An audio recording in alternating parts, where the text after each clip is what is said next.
87 sixes were hit down at Trent Bridge in the opening game. Who'd be a bowler?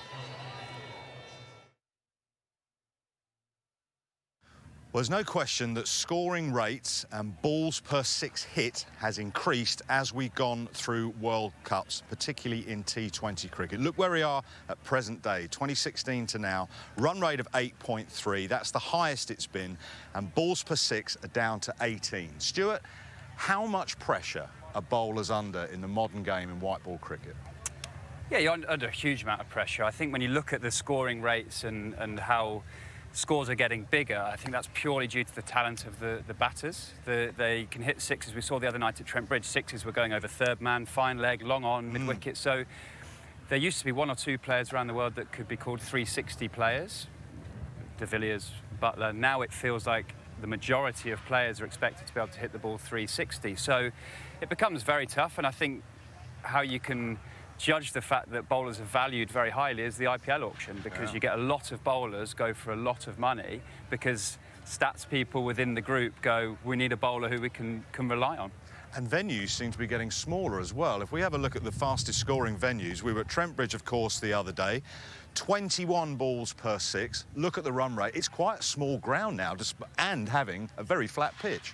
That doesn't help the bowlers. No, it always has been. It's days like this that bowlers will fear us slightly. Sunny days, everything looks beautiful, the outfield looks short, the pitch looks good. That's when you really have to get it spot on as a bowler, and I mean that mentally and then tactically. So I used to look at three things that were really important to me as a bowler. I think, of course, I have to stick to my super strength. What's my best delivery under pressure? Mine was a leg cutter, I felt. Being 6'6", I could bowl the leg cutter into the pitch, turning away from the right-hander's blade, so turning away from the power zone, really. And I felt like if I was under real pressure, that's the ball I'd go to. I'd always look at the ground I was playing at, because I think that's so specific to the ball you're going to bowl. So the Adelaide Oval is very long but very short square, so a Yorker there is a really good ball because it's a 100-metre six, but a bouncer is a very short, it might be a 60-metre six.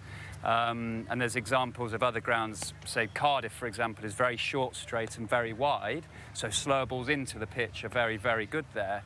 And then the third thing I always look at is the opposition, because it's hugely important to know exactly what their super strengths are and what their weaknesses are. Someone like Darren Sammy I look at, Yorkers were really tough to bowl him. He's a very powerful guy, great consistency at hitting over the top. Actually bring mid-off up, put fine leg back, use the short ball, use the leg stump angle and try and tighten him up with shorter pitch bowling. So three real things as a bowler you've got to be very specific, very clear on. And T20 cricket, if you go the distance, if you go 4 overs for 45, 50 like we saw the other night, if you've stuck to your principles, then that's the game. The other thing is wind. There's a wind coming this way, so try and get them hitting towards the western terrace? Absolutely. Wind can carry the ball, 6, 7 extra metres at times. So, yeah, if there's a crosswind, that's perfect. If it's a down-pitch wind, you know which end you want to be bowling. You're at the top of your mark here, then. You set the field, say to Darren Sammy, you're going to try and get him hitting that way. You've made that decision here. Does it change at all as you're running in? Are you looking at their movement, or have you locked in what you're going to do? You have to be adaptable. You have to watch slightly, because batters can move a long way side to side.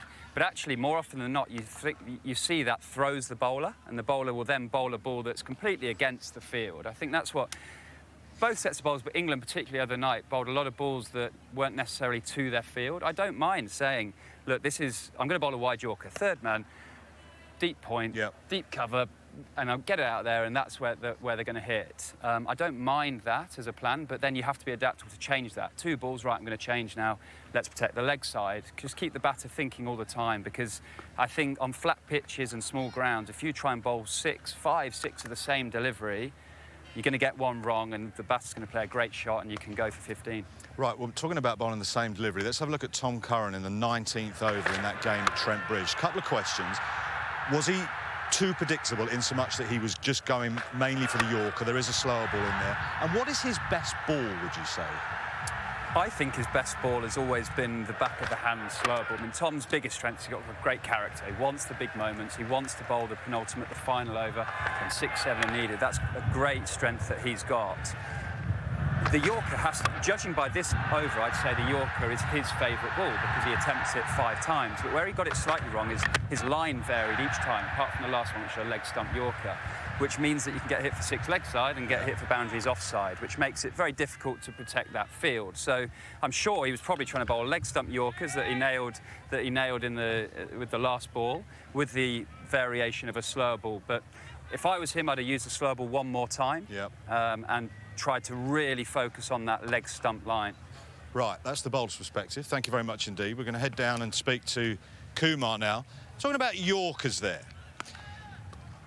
Do you think they're a good ball to bowl now? Or is the power hitting from batsmen now such that small margins, small mistakes, like we saw from Tom Curran, and these boundaries aren't very big? How do you see it? Well, I think Yorkers are still very much a part of the game. You need to practice them properly. And the important thing is which batsman you bowl it at, which line you bowl the Yorker on.